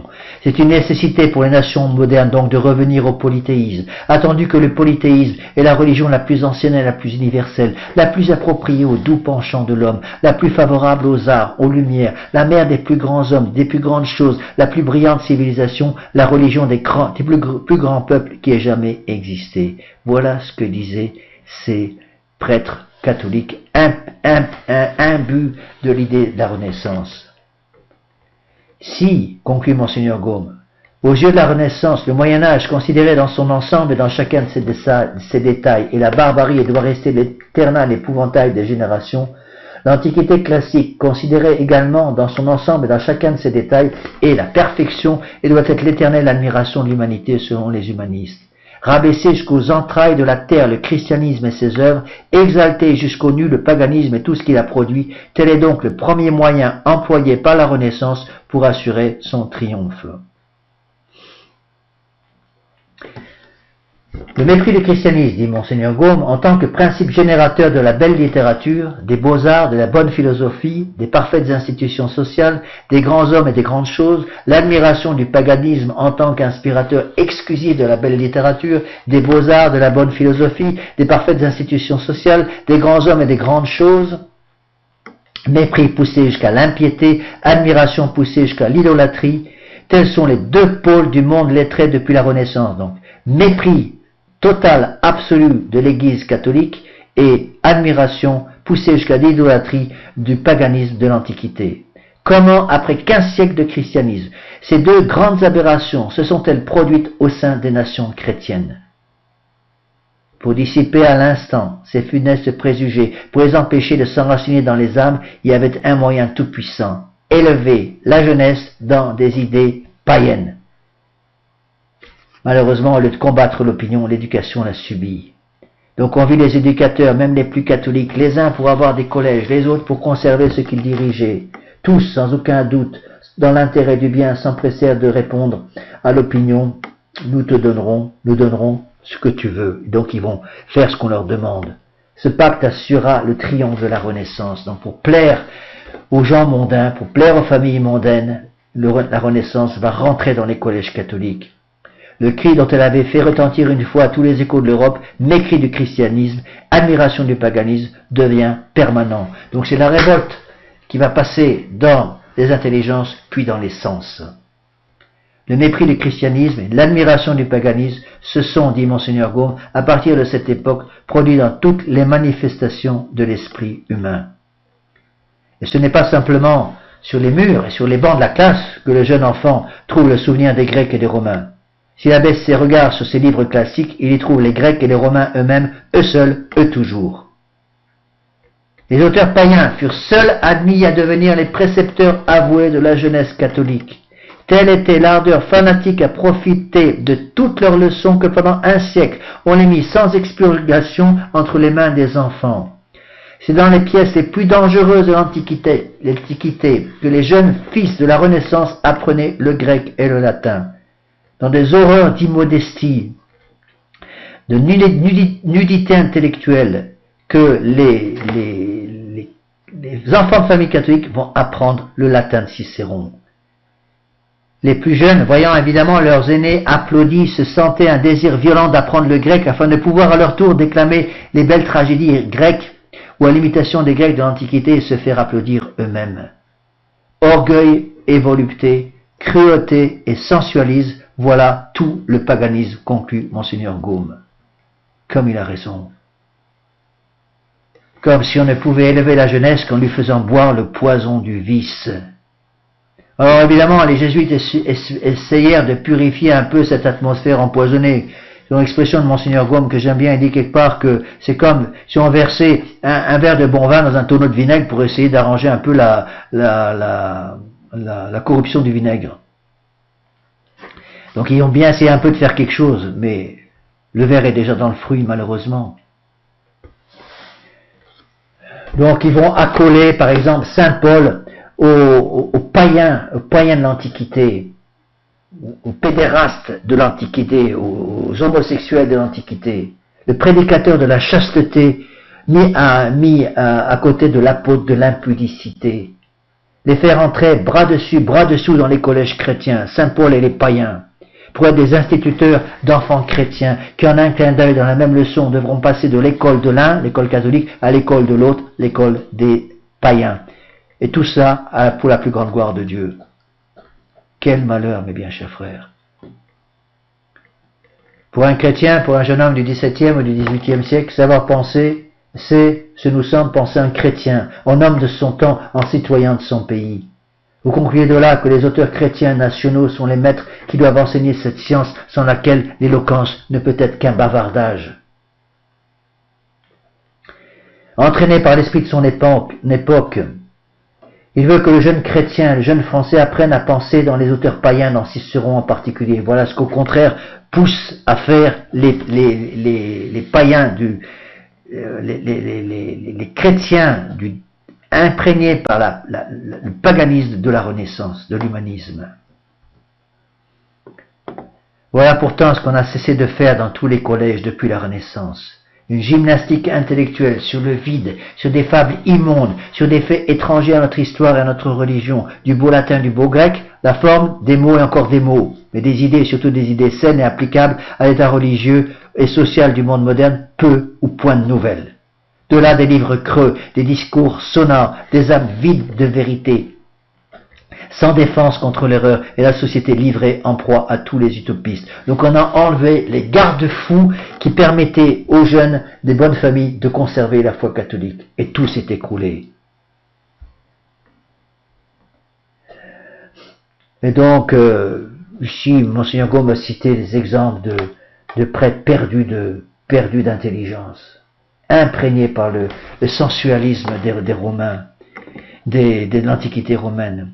Ici, il cite le père Caussin, qui semble sacrifier à regret à la routine, et pourtant il sacrifie largement. Ainsi, dans un discours après un pompeux éloge de tous les auteurs païens, il brûle quelques grains d'encens en l'honneur des pères de l'Église, à qui il demande pardon de ne pas les donner pour précepteurs de la jeunesse. Que voulez-vous, leur dit-il? Vous êtes des saints, cela est vrai, mais votre latin n'est pas pur. Trouvez bon que pendant les 8 années décisives de la vie, la jeunesse chrétienne prenne la forme chez les auteurs païens. Il lui restera à prendre le fond chez vous, auteurs catholiques, et le fera plus tard.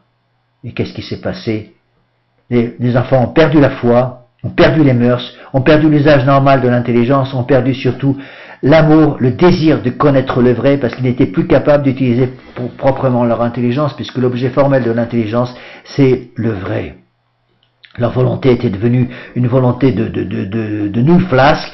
Ils avaient encore une fois complètement abandonné le désir de la sainteté.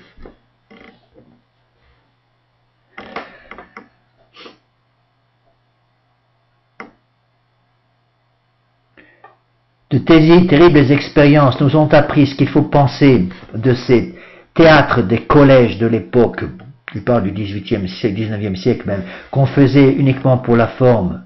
Nous étions tout prêts pour la révolution. Nous autres écouliers qu'une éducation anormale préparait assidûment depuis l'enfance à toutes les aberrations d'une politique sans base. Il n'y avait pas grand effort de passer de nos études de collège au débat du forum et à la guerre des esclaves. On parla d'une révolution et on s'en étonna, comme si on n'avait pas dû savoir qu'elle était faite dans l'éducation. Quand on joue avec des allumettes à côté d'un bidon d'essence, on fait tout sauter. Et c'est exactement ce qu'ont fait, malheureusement, ces prêtres qui avaient perdu le bon sens catholique. Ils ont enseigné le paganisme aux enfants et ça a donné la Révolution française et plus tard ça donnera Vatican II et l'apostasie générale de l'Église de Vatican II. Partout c'est Rome et la Grèce, son histoire, sa mythologie, ses poètes, ses historiens, ses orateurs, qui sont à peu près exclusivement les précepteurs de la jeunesse chrétienne, les objets de ses admirations et de ses chants. Chose honteuse, parmi tant de milliers de compositions, la plus belle, la plus poétique, la plus glorieuse figure de notre histoire, l'héroïne de Dorémy, Sainte Jeanne d'Arc, n'a pas été à notre connaissance trouvée digne une seule fois d'être chantée en prose ou en vers dans les collèges français. Donc on chantait les païens de l'Antiquité, et on oubliait les saints de l'Église catholique. Entre autres, la sainte de la patrie, Sainte Jeanne d'Arc.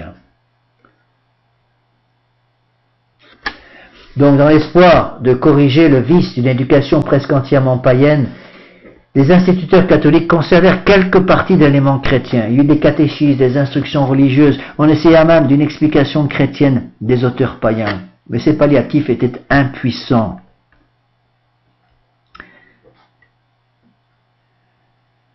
Donc, en gros, l'éducation païenne, c'était le repas principal et le christianisme n'était que le dessert. Et il reprend là une idée qu'il a déjà émise, c'est comme jeter quelques verres de bon vin dans un tonneau de vinaigre. Et les interprétations chrétiennes du paganisme devinrent très souvent des jeux d'esprit, des rapprochements sans consistance, et comme la plupart des beautés infinies des auteurs païens, sans aucun autre fondement que l'imagination du professeur. Comment voulez-vous, avec un catéchisme de quelques heures par semaine, qu'on puisse faire le contrepoids de l'instruction païenne et de l'admiration sans aucune restriction, l'adoration littéralement de l'Antiquité païenne et de l'humanisme de la Renaissance? Les catholiques ne faisaient pas le poids, l'esprit catholique ne faisait pas le poids. À force de mettre, si vous voulez, de jeter des tonnes d'eau sur le feu s'est éteint, évidemment. Écoutons plutôt l'opinion des hommes les plus compétents sur la pratique et les effets du système anormal qui, faisant sans cesse passer l'élève du paganisme au christianisme, condamne le maître à administrer perpétuellement le poison d'une main, le contrepoison de l'autre. C'est pareil aujourd'hui, en 2020. Comment voulez-vous que des jeunes puissent, simplement avec une messe par semaine, le dimanche, et un sermon de 20 minutes, contrebalancer tout le poids du paganisme et des horreurs qu'ils apprennent dans les écoles modernes et qu'ils ont à longueur de journée par un branchement direct avec l'égout collecteur de toutes les hérésies, avec le modernisme, avec le communisme du monde moderne, avec le libéralisme du monde moderne, avec le paganisme du monde moderne, avec l'immoralité du monde moderne. Comment voulez-vous que 20 minutes de sermon le dimanche puissent faire contrepoids? J'ai eu des fidèles qui m'ont fait le reproche de faire des sermons de 20 minutes le dimanche en me disant il ne faut pas dépasser 5 minutes. On ne vous supporte pas plus de 5 minutes, monsieur l'abbé. Parce que vous êtes, disait-il, un taliban de la tradition. J'ai été traité de taliban de la tradition. J'en suis très fier. Jamais il n'y eut tant d'instituteurs que nous envoyons aujourd'hui, dit Monseigneur Gaumet. Jamais pourtant le monde en France n'a vu plus de licences dans les mœurs et dans la conduite. Est-ce la faute de l'institution ou de l'instituteur? Car c'est dans l'un ou dans l'autre que réside la cause de tous les maux. L'éducation, esclave des préjugés de la Renaissance, promettant, avec un charlatanisme qui n'est pas détrôné, de rendre les enfants semblables à des dieux par les connaissances les plus variées, mais dans la réalité devenant la compression des intelligences au lieu d'en être le développement. N'empêcher ces intelligences d'enfants, pourtant provenant des meilleures familles de France, de chercher le vrai. Y a-t-il la moindre étincelle de raison à confondre dans un cerveau d'un enfant de 8 ans les idées monstrueuses des fausses divinités avec l'idée d'un Dieu créateur et sauveur qui seul devrait occuper les premières années? Et aujourd'hui, en 2020, ils veulent maintenant mettre le poison de ce paganisme dans les enfants dès l'âge de 3 ans. Voyez un peu, disait Napoléon à Sainte-Hélène, la gaucherie de ceux qui nous forment. Ils devraient éloigner de nous l'idée du paganisme et de l'idolâtrie, parce que leur absurdité provoque nos premiers raisonnements et nous prépare à résister à la croyance passive. Et pourtant, ils nous élèvent au milieu des Grecs et des Romains avec leur myriade de divinités. Telle a été pour mon compte et à la lettre la marche de mon esprit. J'ai eu besoin de croire, j'ai cru, mais ma croyance s'est trouvée heurtée, incertaine dès que j'ai su raisonner, et cela m'est arrivé d'assez bonne heure vers 13 ans. Que voulez-vous? Ajouterons-nous avec un écrivain de notre époque, dit Monseigneur Gaume, que devienne l'homme moral et intellectuel dans un état d'enseignement où l'enfant, comme ces fils de barbares qu'on trempait tour à tour en naissant dans l'eau bouillante et dans l'eau glacée, pour rendre leur peau insensible aux impressions des climats, et jeter tour à tour à la fois dans le christianisme et dans le paganisme. Il sort de la maison d'un père peut-être croyant, peut-être sceptique. Il a vu sa mère affirmer, son père nier. Il entre dans un collège divisé en 2 enseignements, il lui faudrait 2 âmes, il n'en a qu'une. On la tiraille, on la déchire en sens contraire, les 2 enseignements se la disputent, le trouble et le désordre se mettent dans ses idées. Cet enfant devient incapable de chercher le vrai. On dit, sous forme de phrases un peu rapides, mais ce qui est bien vrai, mettez une mère catholique, un père protestant, et vous aurez des enfants qui vont devenir des athées. C'est exactement ce qui se passe. Alors l'enfant, coincé en quelque sorte entre l'enclume et le marteau, coincé entre le tiraillement de sa conscience d'une part et tout l'enseignement qu'il reçoit des prêtres de son école avec toutes les idées humanistes de l'époque, il s'étonne de cette contradiction, il va se prendre à douter qu'on lui joue une grande comédie, que la société ne croit pas un mot de ce qu'elle enseigne, que le paganisme est la religion des grands hommes et des grands peuples, le christianisme la religion des médiocrités, des médiocres, des femmes et des enfants. Il ne lui reste une pareille éducation que juste assez des 2 principes opposés dans l'âme pour que cette âme soit une guerre intestine de pensées contraires et sans qu'il ne puisse pas même vivre en paix avec lui-même dans une vie qui a commencé par l'inconséquence et qui se prolonge dans la contradiction. Voilà pour l'effet moral. Tout est mis en lambeaux. C'est la totalité monstrueuse de ces lambeaux qui forment l'éducation. Une confusion intellectuelle que l'étude simultanée de tant de choses disparates doit inévitablement produire dans la tête des jeunes enfants. Quand on met le vrai Dieu au même niveau que les faux dieux, conséquence pour l'intelligence des enfants, des grands adolescents, Dieu n'existe pas puisque les faux dieux et les vrais dieux et le vrai Dieu sont mis au même niveau. Quand on met toutes les religions au même niveau, c'est que les religions ne valent rien. Quand on enseigne l'athéisme, le laïcisme, comme on le fait aujourd'hui en France républicaine, ça veut dire quoi? Si Dieu n'a à dire quelque chose que dans le domaine purement privé, quand je fais ma prière du matin, du soir, au pied de mon lit, ou quand je dis mon chapelet avec ma famille, et que dans le monde politique, dès que je mets le pied dehors de ma maison, le pied dehors de l'église le dimanche, je dois vivre dans un monde athée, laïque, dans lequel Dieu n'a plus rien à dire, alors c'est que Dieu n'a aucune importance et que l'église catholique est quelque chose de tout à fait superficiel, qui n'a aucune importance dans la vie de tous les jours. La conséquence, c'est qu'on va finir par comprendre que la vie catholique, que la foi catholique, que la grâce, les sacrements, la prière, l'étude catholique, tout ça sont des empêchements de tourner en rond. Et que si je veux faire une carrière dans le monde moderne, je dois donc enlever la foi catholique. Des exemples, on peut en donner à l'appel. J'en ai déjà donné plusieurs dans d'autres conférences. L'exemple de Ségolène Royal, l'ancienne ministre, une des maîtresses de Hollande. Ségolène Royal, élevée dans une famille catholique traditionnelle, qui a vite compris que pour faire de la politique, il fallait enlever la foi catholique de son âme. C'est ce qu'elle a fait. C'est pareil pour Marine Le Pen, qui a pourtant été élevée chez les sœurs de Saint-Pédis, les sœurs dominicaines de Saint-Pédis à Saint-Cloud, qui a vite compris que la foi catholique allait leur empêcher de faire la politique. Quel malheur, mes bien chers frères. Donc l'enfant catholique va être occupé depuis l'instant du lever jusqu'à celui du coucher à apprendre à réciter des leçons, à écrire, composer, corriger, copier une version ou un thème ou des vers. Et ils jugeront par eux-mêmes s'il est dans le monde un fléau pareil qui ne laisse à l'enfant aucun instant pour s'occuper de ses devoirs les plus sacrés, qui ferme à tous les avenues du vrai mérite pour ne leur ouvrir que celle d'une vaine littérature. Voilà pourquoi, j'ouvre une parenthèse importante ici, voilà pourquoi quand on commence les exercices de Saint Ignace commence par remettre les pendules à l'heure, les points sur les i et les barres sur les t. Il commence les exercices en disant l'homme a été créé, non pas pour faire carrière, l'homme a été créé pour louer, honorer, servir Dieu et sauver son âme. C'est la colonne vertébrale de tous les exercices de Saint Ignace. On connaît l'arbre à ses fruits. Ces heureux fruits de la connaissance de Dieu et d'une bonne éducation, les retrouvez-vous, instituteurs, dans ce débordement de vices, de crimes, d'impiété, d'erreurs qui a gagné tous les âges et tous les états? Vous direz peut-être qu'un air contagieux les a flétris dans vos écoliers quand ils ont paru dans le monde. Voilà les fruits, les institutions contre lesquelles j'élève aujourd'hui ma voix. Et vous, sages instituteurs, qu'elle a servi à ses lois et qu'elle dégrade, vous de qui je tiens l'histoire affligeante, dont le récit ne sera peut-être pas inutile à notre cause, pourriez-vous refuser d'unir vos coups à ceux que le zèle porte de tous côtés, cet ennemi du genre humain? Ici, Monseigneur Gaume donne un exemple.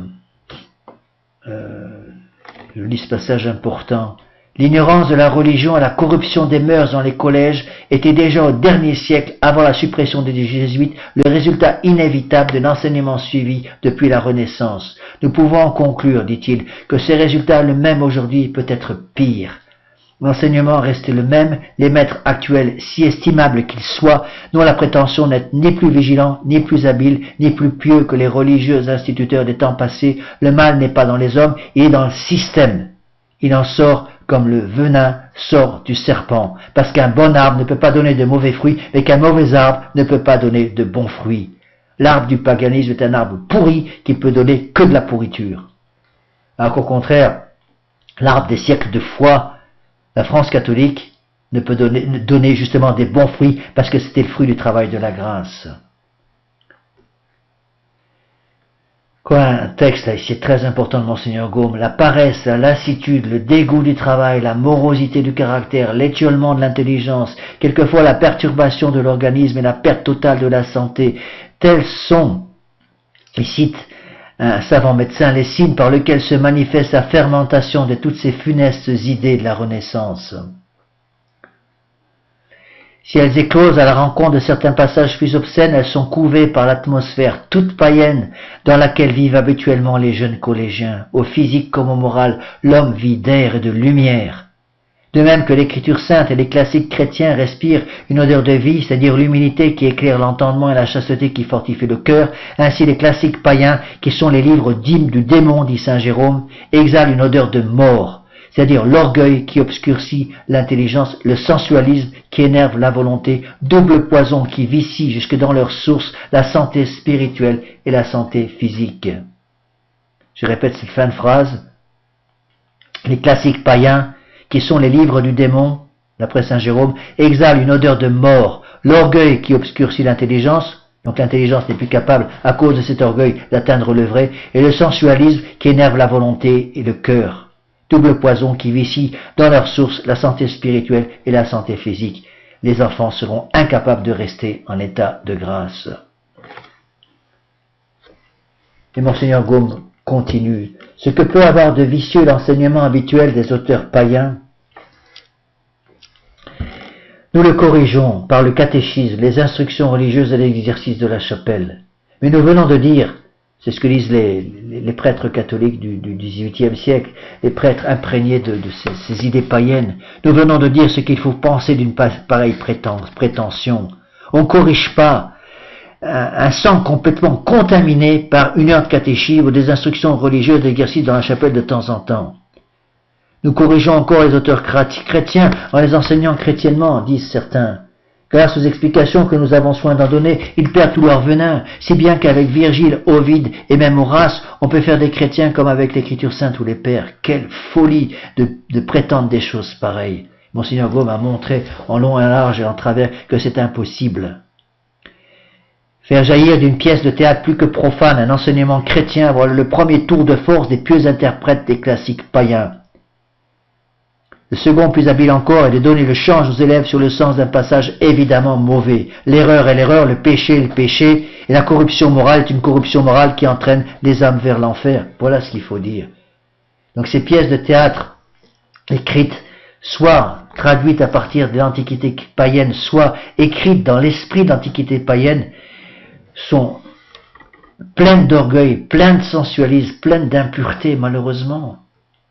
Et les âmes vont se perdre, c'est exactement ce qui va se passer, ça va donner la révolution.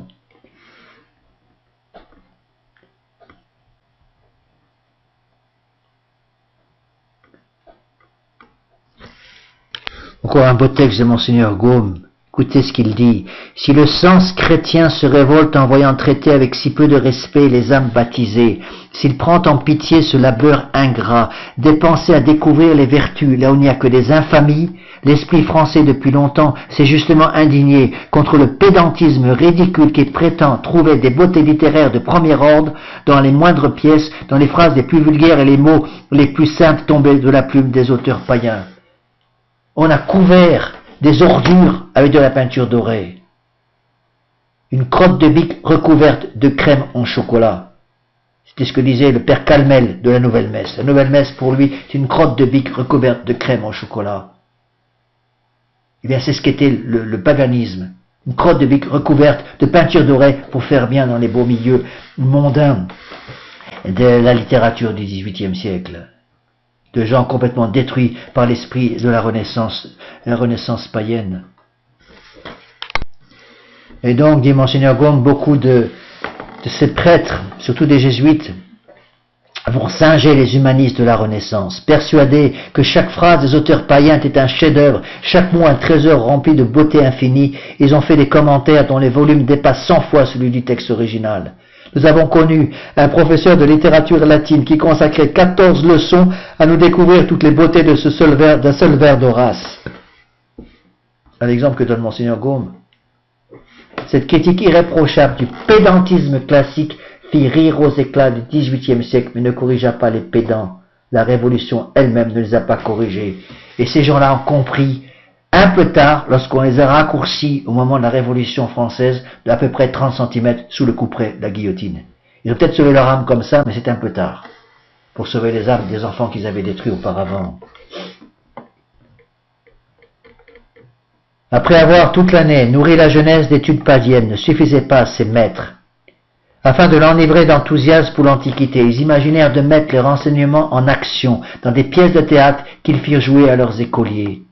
C'était aussi un moyen de placer cet esprit dans les âmes, en montrant au public l'habileté des professeurs et en flattant l'amour-propre des parents. Pendant plus de 3 siècles, ces représentations furent dans toute l'Europe le bouquet obligé des travaux de l'année scolaire pour les prix à la fin de l'année. Études assidues de plusieurs mois, répétitions fréquentes, sujets, noms, rôles, langage, décoration, costumes, tout contribue à identifier des jeunes imaginations avec les hommes et les choses du paganisme. Se figure-t-on, Monseigneur Gaume explique, se figure-t-on des jeunes gens de 15 à 20 ans, déguisés en femmes, jouant les différents personnages de la pièce et faisant entre eux, en présence du public, des dialogues de lupanar, tellement c'était impur. Il va donner des tas d'exemples, je passe. Bientôt arrive la compagnie de Jésus, les jésuites. Tout en purifiant la représentation scolastique, elle en adopte l'usage, elle le consacre, elle lui donne un grand éclat, elle contribue puissamment par son exemple à le généraliser, à le maintenir. Nulle corporation enseignante n'a composé autant de pièces dramatiques dans l'esprit d'Antiquité. Bien sûr, cet état d'esprit n'a rien à voir avec l'esprit que l'Église catholique a toujours trouvé dans le fondateur des Jésuites, à savoir Saint Ignace de Loyola. Mais ça, c'était avant, au XVIe siècle. Dans le monde de la Renaissance qui succède à la barbarie du Moyen-Âge, les vérités de l'Évangile ne peuvent plus se produire à moins d'être embellies par les charmes de l'Antiquité classique. Donc l'esprit de la barbarie, de l'Antiquité païenne, de la barbarie de l'Antiquité païenne, va détruire complètement l'esprit de l'Évangile, qui est considéré comme la nouvelle barbarie à éliminer par tous les moyens possibles et imaginables. Alors Monseigneur Gaume donne des tas d'exemples, je passe parce qu'on n'a pas le temps. Encore une fois, rien ne vous empêche d'essayer de trouver les textes originaux et de lire complètement les PDF que vous trouvez sur Internet. On les trouve facilement, gratuitement, vous pouvez les télécharger.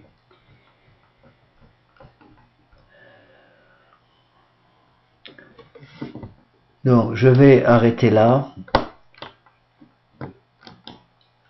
parce que je ne vais pas pouvoir terminer comme je l'aurais voulu le volume 9, il reste trop de choses à faire. Je terminerai la prochaine fois si Dieu veut. Nous allons terminer par une prière.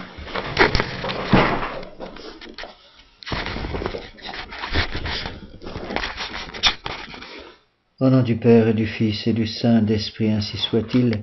Je vous salue Marie, pleine de grâce, le Seigneur est avec vous, vous êtes bénie entre toutes les femmes, et Jésus, le fruit de vos entrailles, est béni. Sainte Marie, Mère de Dieu, priez pour nous pauvres pécheurs, maintenant et à l'heure de notre mort, ainsi soit-il. Nos saints anges gardiens, veillez sur nous. Saint Pédis, priez pour nous. Saint Joseph, priez pour nous. Saint Thomas d'Aquin, priez pour nous.